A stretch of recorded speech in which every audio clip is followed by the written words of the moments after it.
নমো নমঃ শ্ৰীমদ ভগৱত গীতামৃত। আজি শ্ৰীমদ ভগৱত গীতাৰ সাংখ্যযোগ নামৰ দ্বিতীয় অধ্যায়ৰ ৩৩ সংখ্যক শ্লোক।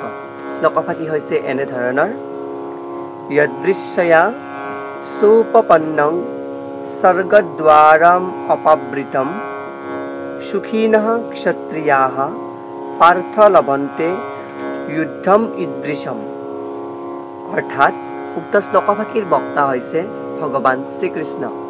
ভগৱান শ্ৰীকৃষ্ণই উক্ত শ্লোকফাকি অৰ্জুনৰ আগত অৱব্যক্ত কৰিছে। এই শ্লোকফাকিৰ অসমীয়া ভাৱাৰ্থ হৈছে এনেধৰণৰ: হে পাৰ্থ, সেইসকল ক্ষত্ৰিয় সুখী যিসকলৰ বাবে এনে যুদ্ধ কৰাৰ সুবিধাটো নিবিচৰাকৈ আহি উপস্থিত হয়, তেওঁলোকৰ বাবে স্বৰ্গীয় গ্ৰহবিলাকৰ দুৱাৰ মুকলি কৰি দিয়ে। অৰ্থাৎ যেতিয়া কুৰুক্ষেত্ৰ মহাসমৰত অবাঞ্ছিত যুদ্ধৰ আৰম্ভণি হয়, অৰ্থাৎ পাণ্ডৱে যুদ্ধ আকাংক্ষা নকৰাৰ পিছতো সেই যুদ্ধৰ আহি উপস্থিত হোৱাত প্ৰসংগত ভগৱান শ্ৰীকৃষ্ণই উল্লেখ কৰিছে যে এই যুদ্ধ আকাংক্ষা নকৰাকৈ আহি উপস্থিত হ'লে ক্ষত্ৰিয়ৰ বাবে আনন্দদায়ক হয় বা স্বৰ্গ সুখৰ মুখ্য হেতু হৈ পৰে। ইয়াত তাৎপৰ্যক্ৰমে উল্লেখ কৰিছে যে অৰ্জুনে কৈছিল, যুদ্ধ কৰি কোনো লাভ হ'ব বুলি মই নাভাবোঁ। ইয়াৰ ফলত চিৰকাল নৰকতহে কটাব লাগিব।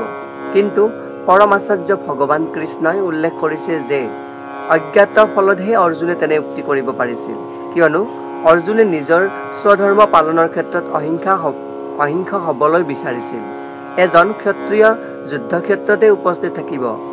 অহিংসা হৈ থাকিব খোজাটো মূৰ্খসকলৰ দৰ্শন, কিয়নো পৰাশৰ স্মৃতিত বেদব্যাসৰ পিতৃ মহামুনি পৰাশৰে এনেদৰে উল্লেখ কৰিছে যে ক্ষত্ৰিয় হি প্ৰজা ৰক্ষণ শস্ত্ৰপাণিহি প্ৰদণ্ডয়ন নিৰ্জিত্য পৰসৈন্যাদি ক্ষিতিং ধৰ্মেণ পালয়েত। অৰ্থাৎ প্ৰজাক সকলো ধৰণৰ দুখ কষ্টৰ পৰা ৰক্ষা কৰি আৰু আইন শৃংখলা বজাই ৰাখিবৰ বাবে প্ৰয়োজন সাপেক্ষে ক্ষত্ৰিয়সকলে হিংসাৰ আশ্ৰয় ল'ব লাগে। সেইবাবে তেওঁৰ বিৰোধী শত্ৰু সৈন্য আদিক পৰাজিত কৰি ধৰ্ম অনুসাৰে পৃথিৱী পালন কৰিবই লাগে। এয়াই হৈছে ক্ষত্ৰিয়ৰ ধৰ্ম। সেয়েহে তুমি নিঃসন্দেহে এই যুদ্ধত ব্ৰতী হোৱা আৰু তোমাৰ ক্ষত্ৰিয় ধৰ্ম পালন কৰা বুলি ভগৱান শ্ৰীকৃষ্ণই অৰ্জুনক যুদ্ধত ব্ৰতী হ'বলৈ উপদেশ দিছিল আৰু স্বৰ্গৰ দুৱাৰ মুকলি কৰাৰ দৰে উল্লেখ কৰিছিল যে তেওঁৰ বাবে বহলকৈ খুলি ৰখা হৈছে, কিয়নো যুদ্ধ কৰাটো তেওঁৰ বাবে উভয় ক্ষেত্ৰতে লাভজনক হ'ব। সেয়েহে ভগৱান শ্ৰীকৃষ্ণই অৰ্জুনৰ আগত উক্ত বিশিষ্ট শ্লোকফাকিৰ অৱতাৰণা কৰিছে। ধন্যবাদ।